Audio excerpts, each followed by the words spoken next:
এটা হচ্ছে সিলেটের প্রথম দিনের বিকালবেলা সবাই খাওয়া-দাওয়া করে সুন্দর করে রেডি হয়ে গেল। এখন আমরা ঘুরতে যাব। হ্যালো এভরিওয়ান, আসসালামু আলাইকুম। কি অবস্থা আপনাদের? আশা করছি সবাই ভালো আছে। সিলেটের প্রথম দিনের সকালবেলার ভিডিওটা তো দেখছেন। আর এটা হচ্ছে সিলেটের প্রথম দিনের বিকাল। পুরো ভিডিওটা দেখবেন। আশা করছি আপনাদের কাছে ভিডিওটি ভালো লাগবে। এইদিকে আমরা সবাই রেডি হয়ে গেলাম। কোথায় যাব একটু পরে তো দেখতে পারবেন। আমার আগেই কিন্তু আয়রা রেডি হয়ে একদম প্রস্তুত হয়ে গেছে। আয়রা ঘুরতে যাওয়ার কথা শুনে সবকিছু সে বাদ দিয়ে দেয়। তার একমাত্র লক্ষ্য হচ্ছে ঘুরতে যাওয়া। কারণ আমাদের সাথে থেকে থেকে তার এখন ঘুরতে যাওয়াই ভালো লাগে। যদিও কোনো সময় তার মাকে বলি যে আমরা তাদের বাড়িতে যাব, সে তার মাকে জিজ্ঞাসা করে যে মা আমরা কোথায় ঘুরতে যাব। মানে তার কাছে এখন মনে হয় যে আমরা বের হলে কোথাও না কোথাও ঘুরতে যাই। আর আমরা কেন এত তাড়াহুড়ো করে আবারও ঘুরতে যাচ্ছি সেটার কারণ হচ্ছে এত দূরে আবার কখন যেতে পারবো কিনা জানি না। আশেপাশে যত ধরনের সৌন্দর্য দৃশ্য আছে সবকিছু দেখে যাব, সেরকমই প্রস্তুতি নিয়ে আসলাম আমরা। আপনারা তো জানেনই সিলেট নোয়াখালী থেকে অনেক দূরে, কখন যাওয়া হবে পরে সেটার কোনো ঠিক নেই। তাই আমরা ভাবছি যে যে জায়গাগুলো খুব ইন্টারেস্টিং জায়গাগুলো তো দেখে যাব।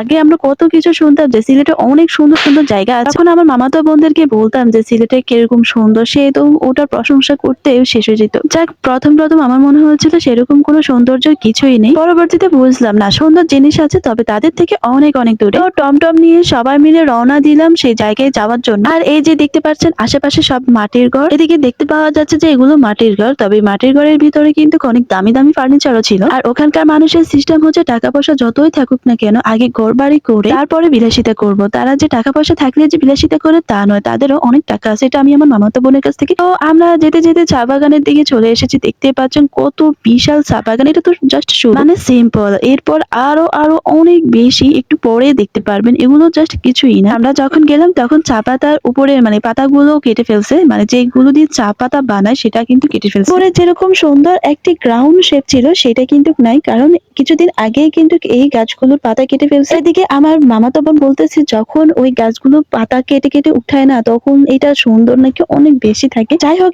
এখন নাকি এটা কাটার সময়, তাই এগুলো কেটে ফেলছে। কয়দিন আগে আসলে নাকি দেখতে পেতাম, কিন্তু সিলেটে ঘোরার বেস্ট সময় ছিল ফেব্রুয়ারি মাসে। তাই আমরা ফেব্রুয়ারি মাসে কিন্তু কি চলে এসেছি। আর যেতে যেতে একটা সুন্দর নদী, মানে এটা সরু নদী নাকি খাল আমি বুঝতে পারছিলাম, এখানে আমাদের গাড়ি থামিয়েছে। আর আমি এখন একটা ব্রিজের উপরে দাঁড়িয়ে আছি। আর ব্রিজ থেকে কিন্তু ওই ওই সরু নদীটা দেখা যাচ্ছে, বা এটাকে খালে বলা যায়। দেখেন আমাকে রেখে কিন্তু তারা আগে থেকে নেমে গেছে এত সুন্দর একটা জায়গা দেখে। আর উপর থেকে কতটুকু তাদেরকে ছোট দেখা যাচ্ছে, তাই বুঝে যাচ্ছে যে এটা অনেকটা দূরে ব্রিজ থেকে। আর এটা একটা সম্পূর্ণ বালুর উপরে, বালুর উপর দিয়ে সাইডে একটা রাস্তা, মানে পানির রাস্তা গিয়েছে। পরিবেশটা কিন্তু অনেক সুন্দর। এখানে কিন্তু অনেক সুন্দর সুন্দর ছবিও তোলা যায়। এখানে তমালে কি লেকচার দিচ্ছে সেটা আসলে ভুলে গেছি, তো সেটা আর বললাম না। চারিদিকে ঘুরতে ঘুরতে সুন্দর কিছু ভিডিও ক্লিপ নিয়ে আমাদের বাড়ির আশেপাশে যদি এরকম জায়গা থাকতো তাহলে আমি কিন্তু প্রতিদিনই যাইতাম। যাই হোক, আমাদের নোয়াখালীও কিন্তু কম সুন্দর না। নোয়াখালী ঘোরার মতন অনেক অনেক জায়গা আছে। বেশ কয়েক জায়গার মধ্যে ঘোরা শেষ, আরো কয়েক জায়গা আছে, সেগুলো ইনশাআল্লাহ একদিন যাবো। প্ল্যান করিস, আর কিন্তু প্ল্যানটা পরবর্তীতে ক্যান্সেল হয়ে যায় কোনো না কোনো কারণ। আর কয়েকদিন আগে তো আমার বড় বোনের, যার সাথে আমরা ঘোরাফেরা করি, তো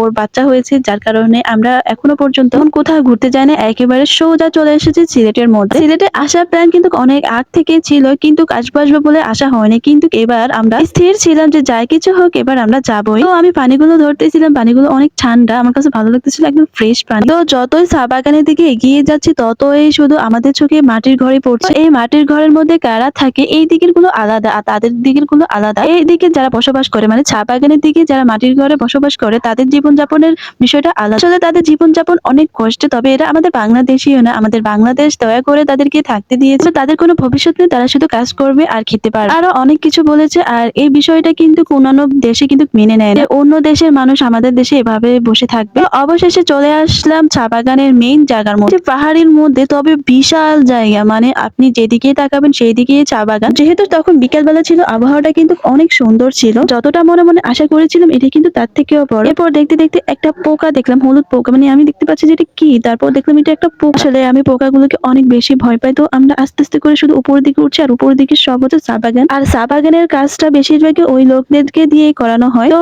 এভাবে করে আমরা কিন্তু চা বাগানটা সম্পূর্ণ ঘুরে দেখলাম। সরি, সম্পূর্ণ ঘোরাটা একেবারে অসম্ভব, কারণ অনেক বিশাল জায়গা এই চা বাগানটা। তবে অবাক করার বিষয় হচ্ছে এখানে যানবাহনের ভাড়া কিন্তু একেবারে কম। সেই 3টা থেকে 6টা পর্যন্ত আমরা শুধু জাস্ট গাড়ি দিয়ে ঘুরেছি, আর সেখানে আমাদের থেকে মাত্র 300 টাকা নিয়েছে। তবে আমাদের গ্রাম হলে 1000 টাকা তো নিত। একদিকে তো ভালো আছে। আর এই যে দেখতে পাচ্ছেন মানুষদেরকে, এই মানুষগুলোই কিন্তু এই চা বাগানের কাজ করে থাকে। এখন যেহেতু চা বাগানের পাতা কেটে ফেলছে, যার কারণে চা বাগানে কোনো কাজ নাই, এই জন্য তাদেরকেও দেখতে পান। আমার আজকের ভিডিও এ পর্যন্ত। পরবর্তীতে অন্য একটা ভিডিও নিয়ে আসবো। ততক্ষণ পর্যন্ত ভালো থাকুন, সুস্থ থাকুন, আল্লাহ হাফেজ। আর আমার ভিডিওটি যদি ভালো লেগে থাকে তাহলে লাইক লাইক কমেন্ট শেয়ার করে পাশে থাকবেন। ধন্যবাদ। যদি ভিডিওতে কোনো ভুল থাকে বা ভুল বলি তাহলে ক্ষমা দৃষ্টিতে দেখবেন।